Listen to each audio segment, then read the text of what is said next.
अनंतकोटी ब्रह्मांड नायक राजाधिराज सच्चिदानंद सद्गुरु श्री ब्रह्मचैतन्य महाराज की जय। श्रीराम समर्थ। 9 ऑगस्ट। ज्याला समाधान तो भाग्यवान। ज्याचे हवेपण जास्त असते तो गरीब जाणावा आणि ज्याचे हवेपण कमी असते तो श्रीमंत जाणावा। परमार्थी म्हणजे भिकारी असे ज्याला वाटते त्याला श्रीमंतीची खरी कल्पनाच नाही। ज्याला नेहमी समाधान वाटते तोच खरा श्रीमंत। आमचा आधार पैशाचा, तो आज आहे आणि उद्या नाही। पायाच जिथे डळमळीत तिथे इमारत कुठे पक्की होईल। श्रीमान याचा अर्थ भगवंताशिवाय श्री असणारा असा होऊ नये याची श्रीमंतांनी काळजी घ्यावी।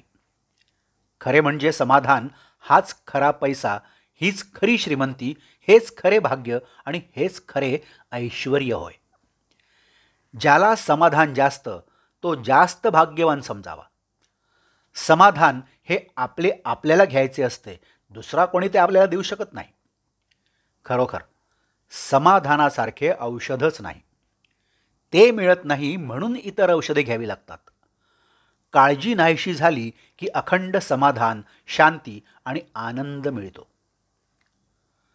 पैलवानासारखा दिसणारा एक गृहस्थ होता। त्याला विचारले तर तो म्हणाला, अहो मला मधुमेह झाला आहे, मी आतून पोखरला गेलो आहे, त्यापेक्षा तुम्ही बरे। खरोखर त्याचप्रमाणे पैशापासून प्राप्त होणाऱ्या ऐश्वर्याची अवस्था आहे। फक्त भगवंताच्या निष्ठेमध्ये समाधान आहे। ते राजवाड्यामध्ये नाहीच नाही, पण ते झोपडीमध्येही नसेल। असमाधान हा रोग सर्वांनाच असल्यामुळे रोगांच्या यादीतून त्याचे नावच निघून गेले आहे। सध्या जगात पुष्कळ सुधारणा झालेल्या आहेत, पण त्यांनी माणसाला समाधान मिळालेले नाही।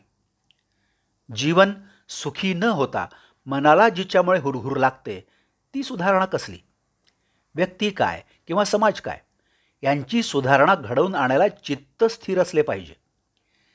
चित्ताची ही स्थिरता धर्माशिवाय येणे शक्य नाही। हल्लीचे तत्वज्ञान नुसते अभ्यासी आहे, अनुभवाचे नाही, म्हणून त्याने खरे समाधान लाभणार नाही। खरोखर प्रत्येक जीवाला भगवंताची तळमळ लागली पाहिजे। भगवंताशिवाय जो राहतो त्याला सुखदुःख येते, आणि सुख म्हणजे तरी काय? दुःखाची कमतरता ते सुख। राजापासून रंकापर्यंत प्रत्येकाला काहीतरी मिळावेसे वाटते, म्हणजे प्रत्येकाला काहीतरी कमी आहे। पण कुणी असा विचार करत नाही की जे आज कमी आहे ते पूर्वी आपल्याजवळ असताना तरी आपण सुखी होतो का?